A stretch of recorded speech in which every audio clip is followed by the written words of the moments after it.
Magandang hapon po sa ating lahat. Andito tayo ngayon sa Rivera Mini Grocery and Livestock. So, check muna natin yung mga manok natin kung okay naman sila. At ibabiyahe natin, medyo malayo-layo kasi yung biyahe.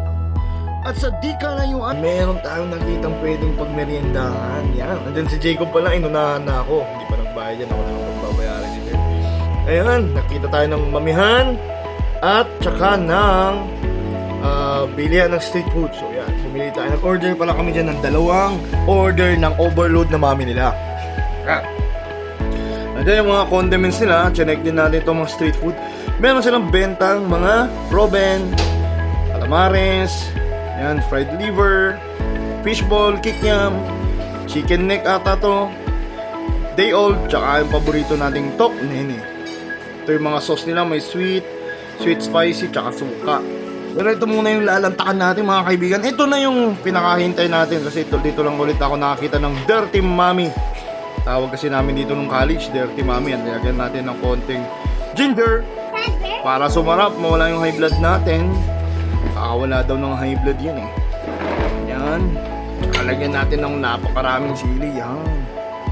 Mga uulan din dyan. Masarap magsiling yung araw na ito. Yan, kalamansi. Dalawang pisik ng kalamansi. Yan, para umasim-asim. Okay. Mekos-mekos na yan minsan. Okay, lumabas na yung pogi. Ayun, at tinikman naman natin at napakalasa naman niya. At sa halagang 50 pesos, meron ka ng overload mami na may itlog, noodles, alisabaw at karne. Pero kailangan na rin nating lumarga at baka gabihin tayo. Kaya yun na nga, sinimulan namin ang paglalakbay at papunta dun sa bahay nila sir kung saan natin i-deliver ang ating mga Decad Brown. So yan nga ang nakita natin sa daan, ang view ng Lagilian Road at ng South China Sea. Yan, medyo naginabi na nga tayo sa daan. Papasok na tayo sa bahay nila sir at medyo makipot yung dinaanan natin. Sinundan natin si kuya na nagka-guide sa atin. Yan, ginabi na nga tayo at nagsuka si Gusi sa daan at nahilo sa biyahe. Kaya huminto muna kami at pinagpahinga namin siya. Pero okay naman siya. Ayun nga, dumating kami dito sa farm ni sir at ang daming manok pala ni sir na alaga, no? Ang dami niyang hybrid crosses like na Plymouth Rocks, mga Rhode Island Reds at mga Light Sussex, no? Ang dami palang alaga ni sir ng mga manok dito. Pero ang number one purpose natin dito is to deliver nga yung Decal Brown ni sir at ilalagay dun sa mga cages na bago niyang bili. And nag-request si sir na kung pwede ay bakunahan na rin namin ng infectious coryza yung mga manok na mga layers niya. Itong mga nandito, itong mga nakakulong na to babakunahan daw natin ng infectious coryza. Dahil last time daw is tinamaan daw sila ng infectious coryza at marami ang namatay na manok at marami rin ang mga nabulag. Kasi yung infectious coryza, kung hindi natin alam, ito ay isang acute respiratory disease na nakakaapekto sa mga manok natin. Minsan namamaga yung ulo, yung mata, at saka may mga makikita kang mga plema-plema na lumalabas galing dito, no? Na minsan nakakatakot. So yan na nga, sisimulan na namin ang pagbabakuna. Yan si Jacob.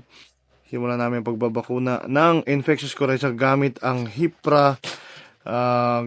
Hipra na killed vaccine na infectious coryza. So yan, sisimulan na namin. Nagkukulong na pala kami dyan ng mga manok at kumuha na rin kami ng mga gagamitin para malaman natin kung sino na yung nabakunahan natin, mga leg rings ang tawag natin. So yan, naayos namin yan. Napatulong nga tayo dito sa anak ni sir, si Jessie. Yan, gusto niya daw makita kung paano magbakuna ng manok, no?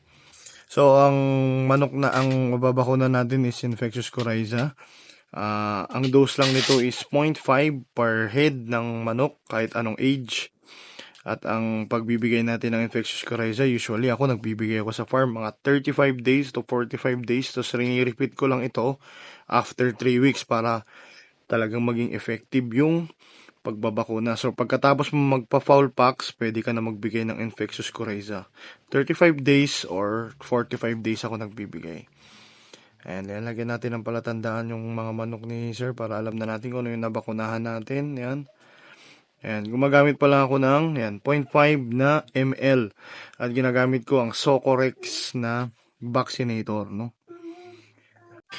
Pero kung sakaling natamaan na ng infectious coryza or any other respiratory disease ang ating mga manok, ay kailangan na natin magbigay ng antibiotic. Ang ginagamit ko ng antibiotic is yung Doxylin at ang Levomax ng Supremo. Yan ang mga naging effective sa aking pagmamanok, no? Ayun. Pero the best pa rin is prevention is better than cure. So, see you guys sa next nating mga vlogs. See you guys on the next video. Let's go!